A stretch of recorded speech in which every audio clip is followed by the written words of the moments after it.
সেহরি করার কিছুক্ষণ আগে যখন গার্লফ্রেন্ড বয়ফ্রেন্ড ফোনে কথা বলে তখন পুরুং পুরুং পুরুং পুরুং। হ্যালো জান, কি করো? এই তো জান, আম্মুকে হেল্প করলাম খাওয়া গরম করতে। কি কি খাবা? ভাত খাবো, ডাল খাবো আর একটু লেবু আর মুরগির মাংস।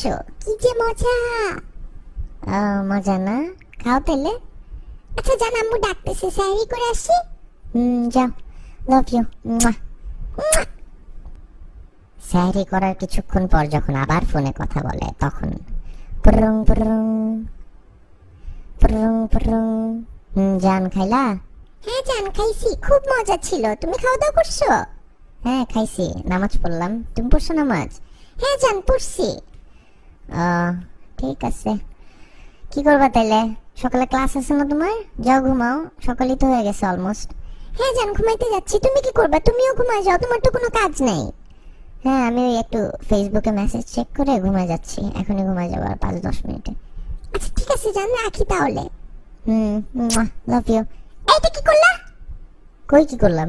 এই যে মাত্র এটা কি দিলা? চুমা দিলাম। কেন, তোমার কমন সেন্স নাই? তুমি বুঝো না আমি রোজা রাখছি? রোজা হালকা হয়ে যাবে না আমার? মাথা খাটায় কাজ করতে পারো না তুমি? আরে আজব, একটা চুমাই তো দিলাম। সারাদিনই তো দাও, মন ভরে না? সারাদিন দিয়ে তোমার মন ভরে না কেন? তোমার এত চুমা দিতে হবে কেন ফোনের মধ্যে? ফালতু যত সব, আমার রোজাটাই হালকা করে দিলা। ধুর।